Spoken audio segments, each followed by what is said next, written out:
das comemorações, os Jogos Mundiais Indígenas têm a intenção de debater questões políticas, como a demarcação de terras.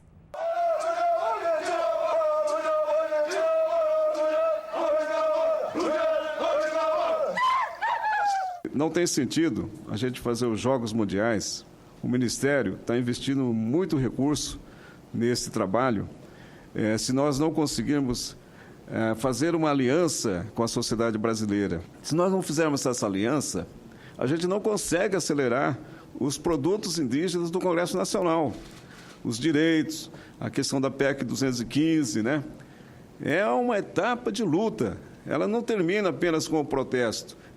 A gente tem que construir isso numa aliança ampla com o Congresso Nacional, sejam os deputados, sejam os senadores e principalmente com a sociedade, para que ela compreenda que nós não somos obstáculos ao desenvolvimento, né? Então, nós queremos, com esse grande complexo, são os Jogos Indígenas, demonstrar que nós, como primeiras nações do Brasil, nós temos o direito de viver e viver bem.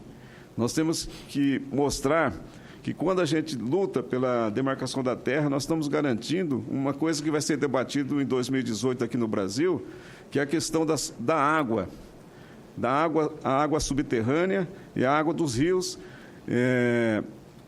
E nós temos que estar preparados para isso. Quem são os donos das minas de água no Brasil?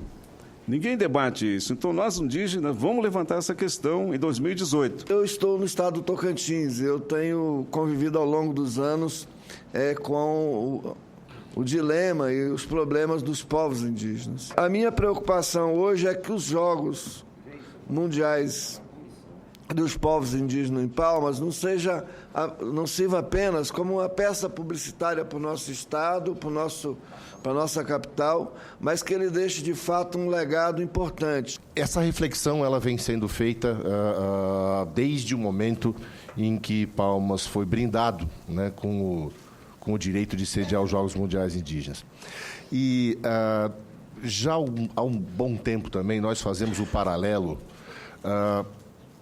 a maneira como a pessoa com deficiência era vista anos atrás, estou falando de um passado já, graças a Deus, distante, né? E como hoje ela é vista depois do advento do esporte paralímpico. Não há dúvida que a sociedade, né, enxerga a pessoa com deficiência de uma maneira diferente, porque os Jogos Paralímpicos revelaram heróis. Nós temos a convicção que, como um legado muito profundo, esta primeira edição dos Jogos Mundiais Indígenas e as edições dos Jogos Mundiais Indígenas subsequentes em diversos lugares do mundo também provoquem na sociedade de Palmas, na sociedade do Tocantins, na sociedade brasileira e em todo o mundo uma visão diferente, porque nós teremos heróis indígenas.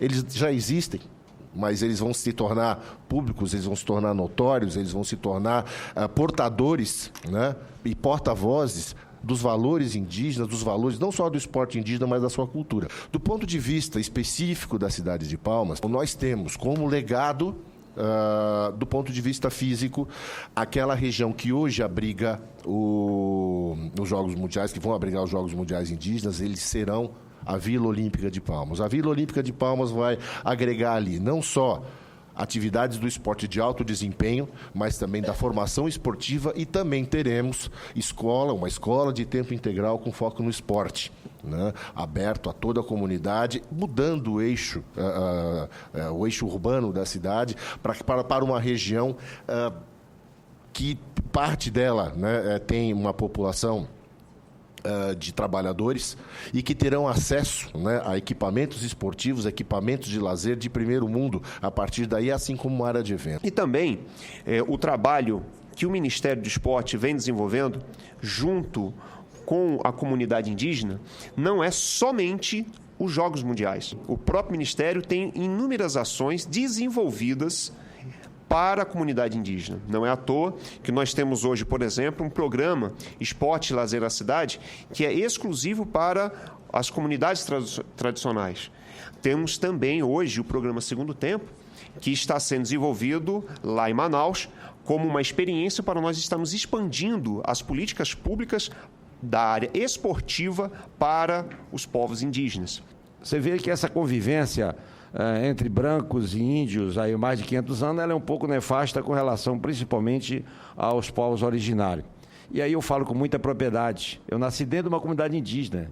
Minha bisavó era índia pura, né? Eu sou da etnia dos Macuxis. E minha avó nem português falava. E em Roraima avançou muito, né? O estado que demarcou muita terra e avançou bastante. Por exemplo, a primeira prefeita, a primeira vice-prefeita indígena foi em Roraima. Os primeiros vereadores, o primeiro prefeito indígena foi lá. Nós sempre lutamos por isso. E também agora, meu sonho era colocar um indígena na FUNAI. Mas eu fui vencido, Fernando. Fui vencido. Mas estou querendo colocar um diretor indígena lá. Que eu acho que hoje os índios se preparavam. Porque quando a presidente Dilma esteve lá, eu fui escalado para sentar do lado dela, né? Para mim foi uma honra. Falei para ela da importância da presença dela como autoridade máxima do Brasil. Nós queríamos fazer 2 compromissos com ela. Uma é que ela se engajasse nesse propósito que o senador acabou de falar, de termos um dia um índio na presidência da FUNAI, né? Não importa se ele é partidário, se ele é de organização, mas um índio com competência adequada para responder às demandas da FUNAI. Porque a FUNAI hoje é um órgão totalmente esvaziado, né?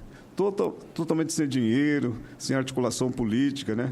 É fácil fazer o marketing dos jogos ou dos indígenas sem se comprometer com a causa indígena. O nosso compromisso é com a demarcação das terras. Não vamos fazer nada, nós não vamos fazer marcha.